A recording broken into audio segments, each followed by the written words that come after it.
So hey everyone, hi, this is Lovely and today in this video we are going to study about Keynes liquidity preference theory of interest rate.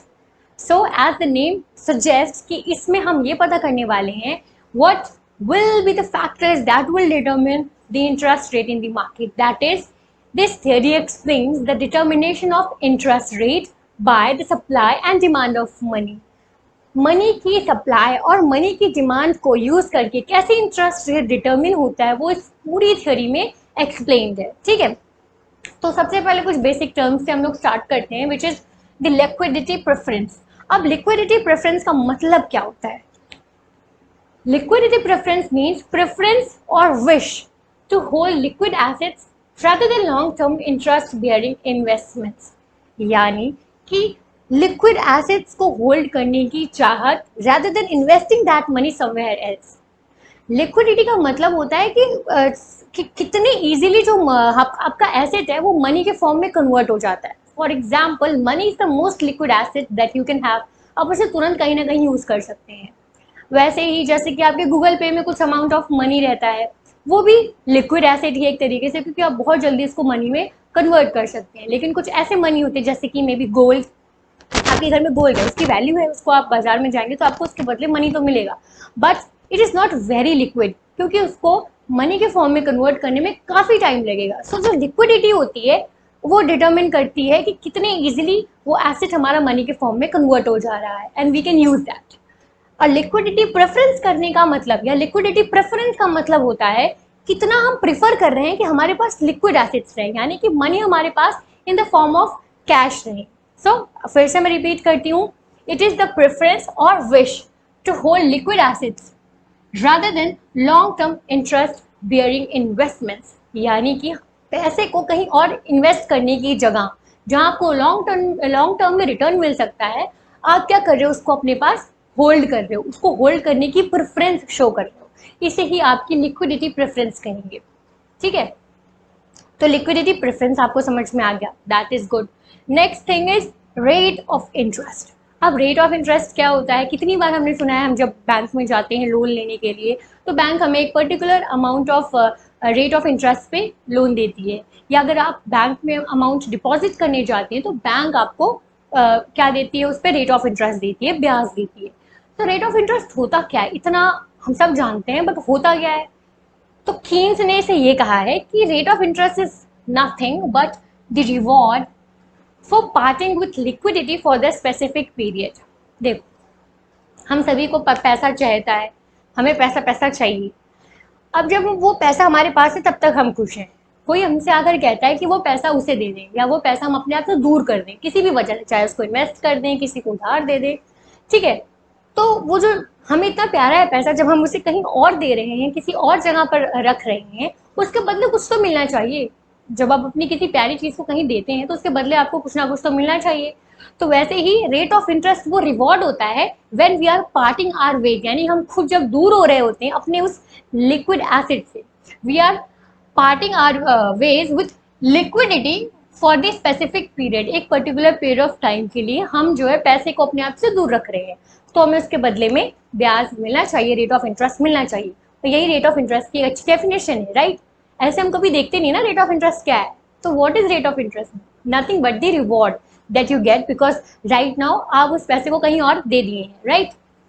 दोनों clear हो गया, liquidity preference, rate of interest. अब जो हम main अपनी बात पे आते हैं वो है डिटर्मिनेंट्स ऑफ इंटरेस्ट रेट। जैसा कि मैंने स्टार्टिंग में बताया था कि रेट ऑफ इंटरेस्ट को डिटर्मिन करता है supply and demand of money, जो कि हम इस पूरे वीडियो में देखेंगे। तो बात करना शुरू करते हैं कि करके दोनों फैक्टर्स की या दोनों डिटर्मिनेंट्स की। सबसे पहले बात करते हैं सप्लाई ऑफ मनी की। सप्लाई ऑफ मनी क्या होता है? Supply of money as you can infer from the statement, supply of money, how much money is in the economy. So the total quantity of money in the country is supply of money, and this supply of money is fixed by the monetary authorities. हमारी monetary authority कौन है? RBI, central government, central bank. तो जो monetary authorities होती हैं वो money के supply को इकोनॉमी में फिक्स रखती हैं, उन्हीं के हिसाब से होता है सप्लाई। ठीक है, इस सिंस ये फिक्स्ड है, मॉनेटरी अथॉरिटीज ने फिक्स करके रखा है कितना मनी का सप्लाई रहेगा इकोनॉमी में, इसीलिए हम ये कह सकते हैं supply curve of money will be perfectly in elastic. जो सप्लाई कर्व बनाएंगे, ड्रॉ करेंगे हम किसका, सप्लाई ऑफ मनी का, that will be in elastic. तो वो अगर वो इन इलास्टिक है तो वो कैसा दिख रहा होगा, ऐसा या ऐसा। तो मैंने इससे पहले एक वीडियो बनाई थी, उसमें एक्सप्लेन किया था कि अगर आपको कभी याद रखना हो कि इन इलास्टिक कर्व है तो कैसा दिखेगा, तो आप याद रख लो कि इन इलास्टिक में आई वर्ड होता है, तो उस आई वर्ड का आई विल टेल यू कि कुछ ऐसा दिखेगा ग्राफ, ठीक है। सो सप्लाई कर्व जो होगा उसका ऐसा शेप रहेगा, क्योंकि ये परफेक्टली इन इलास्टिक हो गया है। कितना भी आप चेंज कर दे डिमांड में, उतना ही सप्लाई इकोनॉमी में रहेगी, क्योंकि ये फिक्स कर दी गई है मॉनेटरी अथॉरिटीज के द्वारा। Now talking about demand for money. अब डिमांड फॉर मनी की जब हम बात करते हैं तो इसमें हम कीन्स की बात करते हैं। कीन्स ने एक टर्म कॉइन किया था, लिक्विडिटी प्रेफरेंस, जिसका मीनिंग मैंने अभी आपको समझा दिया है। इन्होंने इसको क्या किया था, कॉइन किया था। और वही लिक्विडिटी प्रेफरेंस का मतलब होता है डिमांड फॉर मनी। मैंने अभी आपको समझाया ना, लिक्विडिटी प्रेफरेंस का मतलब होता है कितनी चाहत है, कितना आप डिमांड करो पैसे को कि मैं अपने पास रखना चाहता हूँ, मैं अपने पास लिक्विड एसेट को रखना चाहता हूँ, that is your liquidity preference. तो लिक्विडिटी प्रेफरेंस और डिमांड फॉर मनी सेम बात ही हुई ना, बस ये था कि कीन्स ने डिमांड फॉर मनी को लिक्विडिटी प्रेफरेंस कहा है, कि हम कितना प्रेफर कर रहे हैं कि हम अपने पास कैश रखेंगे, अपने हाथ में रखेंगे, अपने घर में रखेंगे, ठीक है। तो वो हो गया लिक्विडिटी प्रेफरेंस, जो कि आपको जानना जरूरी था। तो कीन्स के हिसाब से डिमांड फॉर मनी हमारी लिक्विडिटी प्रेफरेंस दिखाती है, ठीक। और supply of money total quantity of money दिखाती है इन the economy which is fixed by the monetary authorities. अब लिक्विडिटी की जब हम बात करते हैं, लिक्विडिटी का जैसे मैंने अभी पहले बोला, फायदा क्या होता है, हमारे पास जब पैसे सामने रहते हैं ना तो हम वरी नहीं करते, ना पैसा खोएगा, ना पैसा कहीं जाएगा, ना कोई खतरा है, और किसी भी तरीके की यूज होगी तो हम जल्दी से मनी से उसको कर लेंगे, वो यूज में उसमें मनी को लगा देंगे। तो लिक्विडिटी क्या करती है, इट लुल्स आर डिस्क्वाइटिट्यूड, डिस्क्वाइट्यूड, ओके डिस्क्वाइट्यूड, ये बड़ा फैंसी वर्ड है इसलिए जानबूझ के मैंने यहाँ लिखा है। इसका मतलब ये होता है, डिस्क्वाइट्यूड का मतलब होता है कि बहुत वरी करना या फिर एंक्शियस होना किसी चीज को लेकर के। तो लिक्विडिटी उस एंक्शियसनेस को लुल कर देता है, यानी कि खत्म कर देता है। तो ये तो बड़ी अच्छी बात है, यानी कि जितना पैसा हमारे पास रहता है हम वरी नहीं करते हैं, खुश रहते हैं, भाई अच्छी बात है ये तो। And so with that in regard, जो रेट ऑफ इंटरेस्ट होता है which is demanded in exchange for it, यानी कि जब भी पैसा कोई लेकर जाता है हमसे या पैसा कहीं और लगाया जाता है, उसके बदले जो भी रेट ऑफ इंटरेस्ट डिमांड किया जाता है, that it is a measure of disquietude. वो ये बताता है कि कितना डिस्क्वाइट्यूड है, समझ रहे हो। इसका मतलब है कि रेट ऑफ इंटरेस्ट उतना ही आपको मिलेगा जितनी आपको वरी हो रही हो कि भाई मेरा पैसा मेरे पास से ना जाए, या जितनी आपकी चाह हो तो पैसे को होल्ड करने की। जितनी ज्यादा चाहत होगी तो सामने वाले इंसान को उतना ज्यादा आपको रेट ऑफ इंटरेस्ट देना पड़ेगा।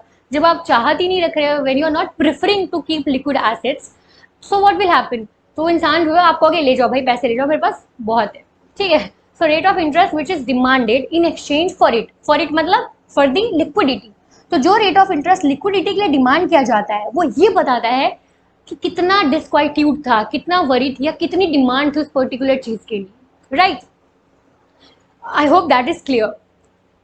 कीन्स के वर्ड में कहा जाए तो rate of interest is the premium, rate of interest वो प्रीमियम होता है which has to be offered, जो कि ऑफर किया जाएगा टू इंड्यूस पीपल, ताकि लोगों को हम लुभा सकें, to hold the wealth in some other form rather than holding that money. Holding money मतलब होता है अपने पास पैसे को रखना, अपने पास रखना। इन्होंने कहा है कि रेट ऑफ इंटरेस्ट वो प्रीमियम होता है जो हमें लोगों को देना पड़ेगा, नहीं दोगे तो वो पैसे अपने पास ही रखेंगे, तो आपको रेट ऑफ इंटरेस्ट देना पड़ेगा उन्हें। So rate of interest is that premium which has to be offered to induce people, so that वो उस वेल्थ को, उस पैसे को, उस एसेट को, उस लिक्विडिटी को जो है किसी और फॉर्म में रखें, जैसे कि इन्वेस्टमेंट करते, बॉन्ड्स खरीद दें, ठीक है, सिक्योरिटीज खरीद लें, बट उसको होल्ड ना करें, अपने पास ना रखें, ठीक है। Hold the wealth in some other form rather than the hoarded money. Okay, so I hope that is very much clear to you. अब इसको पूरा समझने के बाद हम ये कह सकते हैं, higher the liquidity preference higher will be the rate of interest. जितनी ज्यादा लिक्विडिटी की प्रेफरेंस होगी, चाहत होगी कि भाई हमें अपने पास पैसा रखना है, कहीं और नहीं देना है, जितना हम डिमांड करेंगे, डिमांड फॉर मनी जितना ज्यादा होगा, रेट ऑफ इंटरेस्ट भी उतना ज्यादा भाई हमें मिलना चाहिए उसके बदले, है ना। इकोनॉमी में जितनी डिमांड है, लोग भाई देने को तैयार ही नहीं है पैसे को, तो इसलिए रेट ऑफ इंटरेस्ट उनको ज्यादा दिया जाएगा कि भाई इतना रेट ऑफ इंटरेस्ट देने, पैसे को दे दीजिए, कहीं और लगा दीजिए, राइट। सो ये इसका कंक्लूजन है कि higher the liquidity preference, higher will be the rate of interest, because rate of interest is the measure of disquietude. इतना डिफिकल्ट है disquietude, okay. So that will have to be paid to the holders to induce them to part with their liquid assets vice versa। यानी कि जब वो अपने liquid asset से अपना वे part कर रहे हैं, यानी कि दूसरी ओर जा रहे हैं, कहीं और कुछ काम कर रहे हैं, rather than having that money with them, they are not demanding the money, they are saying you can keep that away, or we are going to invest it somewhere or buy the bonds or the securities, but we are not going to keep the money with us. So that will tell us how much will be the rate of interest, right? Is that clear? It must be. So now moving on, so we have understood कि interest rate will be determined by the supply and demand of money, और supply of money तो constant है, monetary authorities ने fix करके रख दिया है, और demand for money जो है, जो वही होता है liquidity preference, और जितनी ज़्यादा liquidity preference होगी rate of interest उतना ज़्यादा होगा, और liquidity preference जितनी कम होगी rate of interest उतना ही कम होगा, ठीक। तो इससे हमें पता चल जाता है ये जो डिमांड फॉर मनी है, ये जो लिक्विडिटी प्रेफरेंस है, ये भाई ये बहुत इंपॉर्टेंट है, क्योंकि इसी से तो हमें रेट ऑफ इंटरेस्ट पता चल रहा है, ठीक है। तो डिमांड फॉर मनी या लिक्विडिटी प्रेफरेंस के बारे में अब हम पढ़ेंगे अच्छे से। कीन्स ने कहा है कि लिक्विडिटी प्रिफर करने के 3 मोटिव्स होते हैं, यानी क्यों आप चाहेंगे कि पैसा आपके पास हो, why you will want to keep the money, इसके 3 मोटिव्स हैं।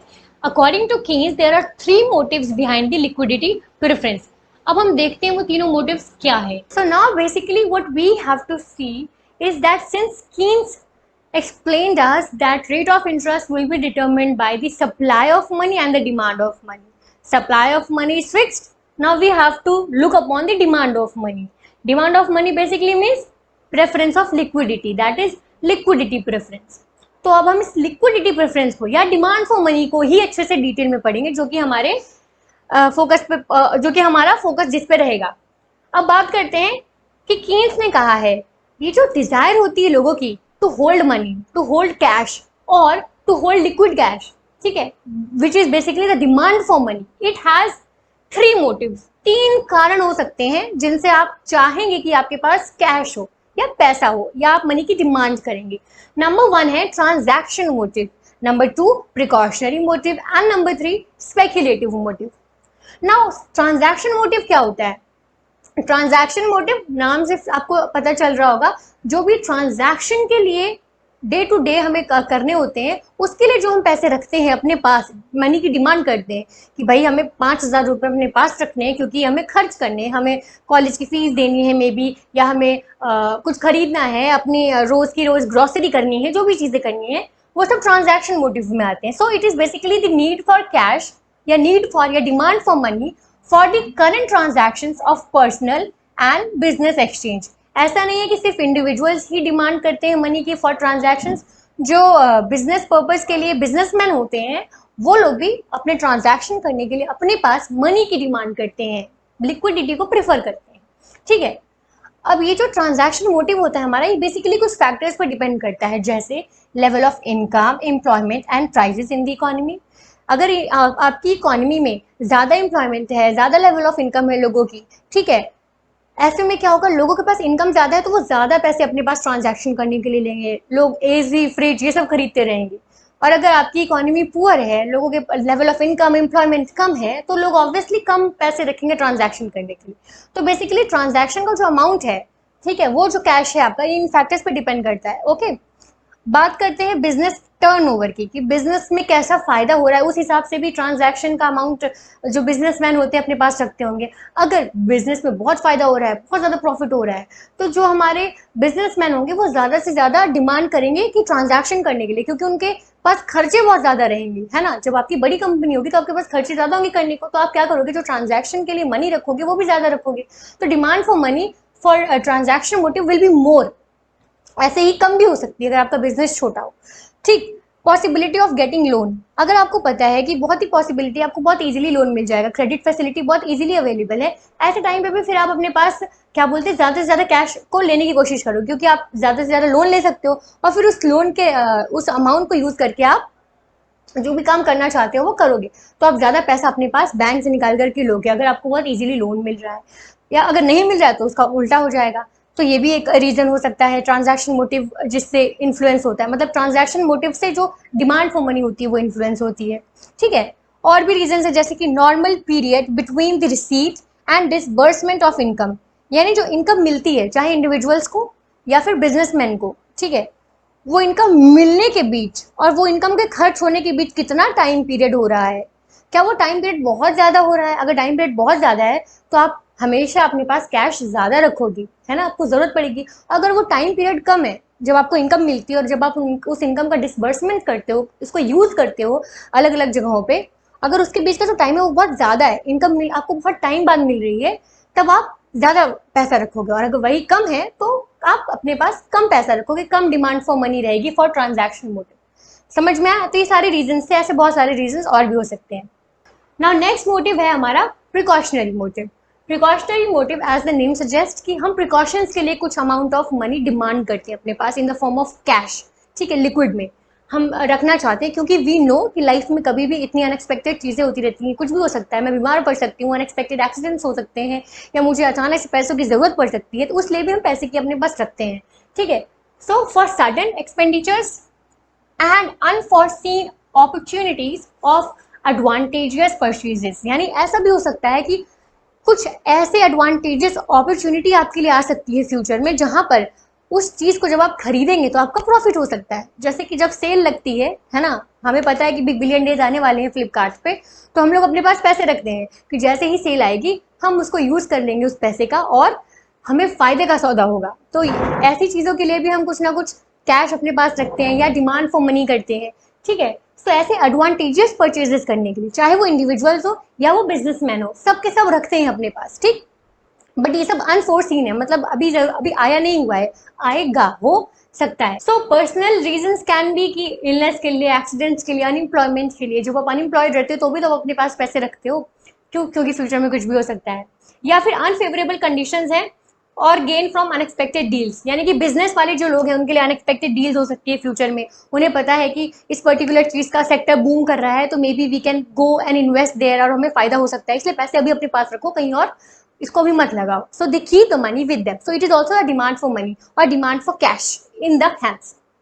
It also depends on certain factors such as level of income.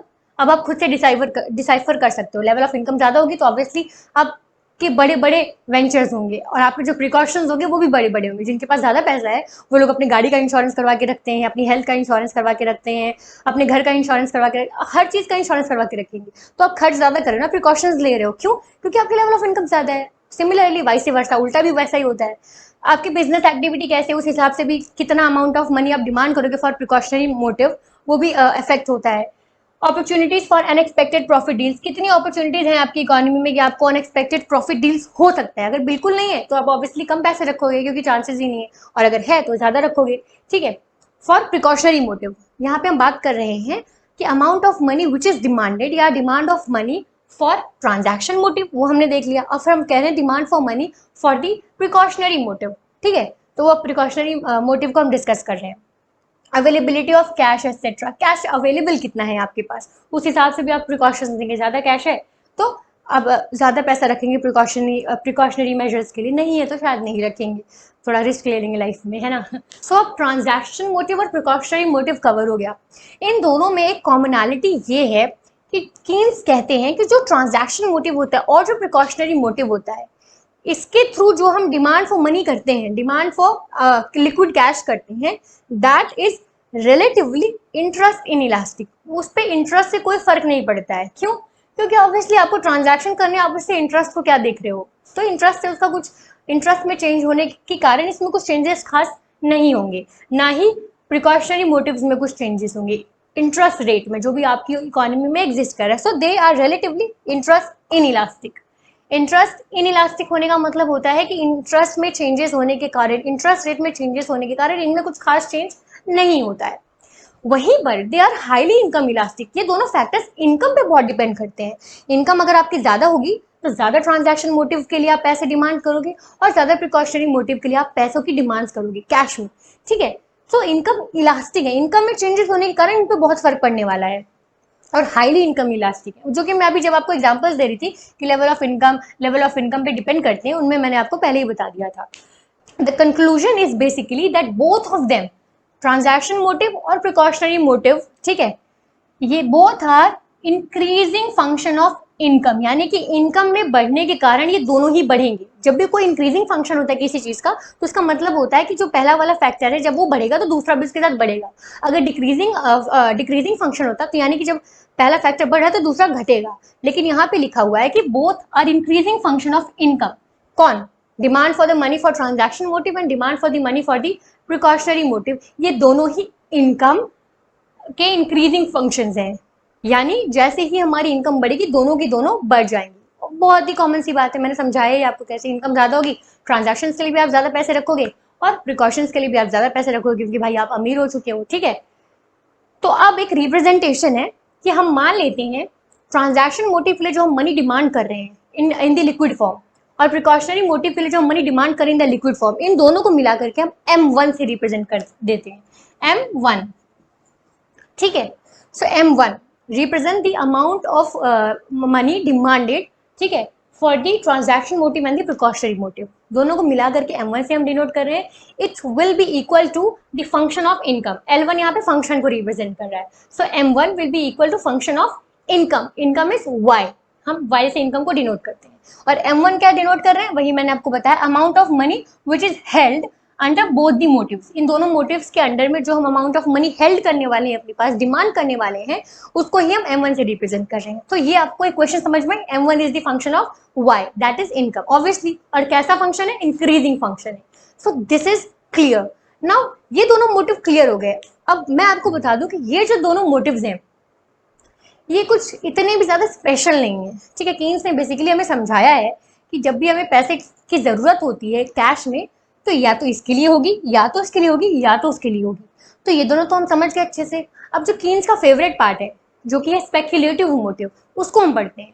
Classical economics ने ट्रांजैक्शन मोटिव और प्रिकॉशनरी मोटिव दोनों के बारे में बात की थी, लेकिन स्पेक्युलेटिव मोटिव के बारे में केन्स ने बात की थी। उन्होंने उस पर अपनी जो लाइमलाइट है वो डाली। Now what is speculative motive? Speculative motive होता है money held for securing profit from knowing better than the market what the future will bring fourth. यानी वो मनी जो हम डिमांड करते हैं या अपने पास हेल्ड करते हैं इन the form of liquid cash, ठीक है, तब जब हमें पता है कि इस मनी को हम फ्यूचर में जाकर के यूज करने वाले हैं और शायद हमें बहुत ज्यादा फायदा हो जाए। ये प्रिकॉशंस की तरह नहीं है। प्रिकॉशंस में तो हम बेसिकली एक स्टेप लेते हैं कि हम अवॉइड कर सकें अगर हमें अचानक से पैसे की जरूरत पड़ जाएगी, ठीक। बट वहां पे हमारा एक प्रॉफिट जनरेशन वाला दिमाग चल रहा होता है कि हम प्रॉफिट को जनरेट करें, वो भी मार्केट से। क्यों? क्योंकि हम मार्केट की कंडीशंस को समझ रहे हैं या समझने की कोशिश कर रहे हैं, एंड वी नो कि इन फ्यूचर जो मनी हम अभी बचा रहे हैं, अगर तब लगाएंगे तब हमें ज्यादा रिटर्न मिलने वाला है। तो ऐसा मनी जब हम अपने पास रखते हैं, rather than making it available to other places या investing in some other places, तो वो जो मनी होता है दैट इज स्पेक्युलेटिव मोटिव के लिए मनी, ठीक है। That money is held for speculative motive. Speculation मतलब होता है वही गेस वर्क करना कि फायदा हो सकता है या घाटा, जैसे स्टॉक मार्केट में लोग करते हैं ना, स्टॉक ऊपर जाएगा कि नीचे जाएगा, कुछ वैसा ही स्पेक्युलेटिव मोटिव के लिए हम मनी को डिमांड करते हैं। तो ये 3 रीजन है जिनके लिए हम मनी की डिमांड करते हैं according to Keynes. And now speculative motive में हमने देख लिया कि वो बेसिकली प्रॉफिट के लिए होता है फ्यूचर में।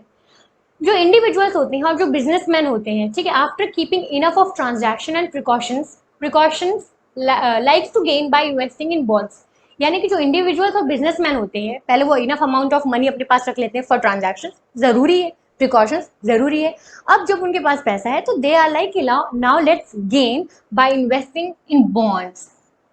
किसमें इन्वेस्ट करना है? बॉन्ड्स में। Now what basically bonds are? So bonds होते हैं एक तरीके का लोन, ठीक है। जो बॉन्ड्स या सिक्योरिटीज हम परचेज करते हैं, चाहे गवर्नमेंट है, कंपनी है, वो एक तरीके का लोन होता है जो कि हम देते हैं उन लोगों को, ठीक है, अपना पैसा उनको दे देते हैं।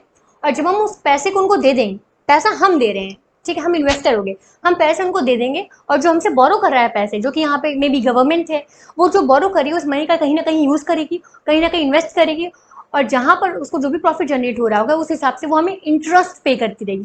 हमने पैसा दिया है, यानी क्योंकि हमने बॉन्ड को खरीदा है, तो हम बॉन्ड खरीद लेते हैं, पैसा दे देते हैं उसके बदले, और उस पैसे का यूज वो गवर्नमेंट करेगी या कंपनी जिससे भी आपने बॉन्ड्स लिए हैं, ठीक, और हमें क्या मिल रहा होता है इन रिटर्न? इंटरेस्ट, हमें इंटरेस्ट पे किए जाते हैं उस पर, तो हमें फायदा हो रहा था, तो बेसिकली हम अपने मनी को दे देते हैं, अपने पास नहीं रखते हैं। तो वही ये कह रहा है कि इंडिविजुअल्स अपने पास पैसे को ना रख करके बॉन्ड्स में दे देते हैं, और अगर बॉन्ड्स में नहीं इन्वेस्ट करेंगे तो अपने पास रख लेंगे। ठीक, इसलिए बॉन्ड्स को समझना इंपॉर्टेंट है हमारे लिए। अब जो डिमांड फॉर मनी है to be held in the liquid और कैश, ठीक है, it will also depend upon certain factors. तो ये डिपेंड करता है on the expectations about changes in bond prices और the market rate of interest. यानी कि एज अ इंडिविजुअल और एज अ बिजनेसमैन मैं ये देखूंगी कि फ्यूचर में बॉन्ड के प्राइसेस घटने वाले हैं या बढ़ने वाले हैं। उस हिसाब से मैं ये डिटरमिन करूंगी कि जो मनी है मैं अपने पास रखूं या ना रखूं, पास रखूं या ना रखूं। So speculative demand for money will depend upon the expected bond prices in future और the market rate of interest।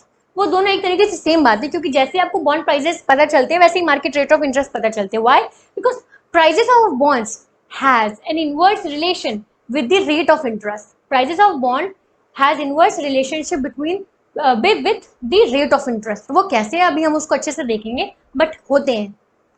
ठीक है, सो ये तो हमें समझ में आ गया कि बॉन्ड प्राइसेस को लेकर के हमारी क्या एक्सपेक्टेशन है फ्यूचर में, या मार्केट रेट ऑफ इंटरेस्ट को लेकर क्या एक्सपेक्टेशन है हमारी फ्यूचर में। उस पर ही डिपेंड करता है स्पेक्युलेटिव डिमांड फॉर मनी, कि मनी को हम अपने पास रखेंगे या नहीं रखेंगे।